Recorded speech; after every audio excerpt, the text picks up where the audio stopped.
নমস্কার, সবাই কেমন আছেন? সবার জন্য আমার রান্নাঘরে আপনাদের সকলকে স্বাগতম।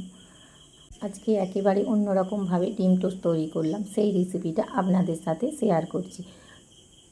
সবার প্রথমে আমি কোয়াটার পাউরুটিগুলো টুকরো টুকরো করে নিয়েছি, আর কড়াইতে কোনো রকম তেল না দিয়েই সেঁকে তুলে নেব। 2-3 মিনিট ধরে আমি সেঁকে নিয়েছি, সেঁকা হয়ে গেছে, তুলে নিলাম।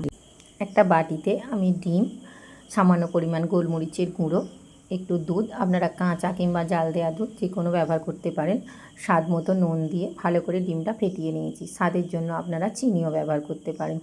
এবার কড়াইতে তেলটা গরম করে নিয়েছি, আর ওই পাউরুটির টুকরোগুলো ডিমের গোলার মধ্যে ডুবিয়ে কড়াইতে ভেজে নেব।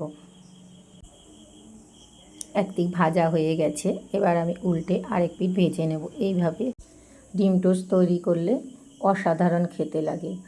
আপনারা চাইলে এটা ডুবো তেলেও ভেজে নিতে পারেন।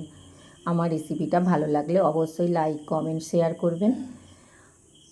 আর নতুন নতুন রেসিপি পেতে হলে আমার চ্যানেলটা অবশ্যই সাবস্ক্রাইব করবেন। রেসিপিটা শেষ পর্যন্ত দেখার জন্য আপনাদের সকলকে অসংখ্য অসংখ্য ধন্যবাদ।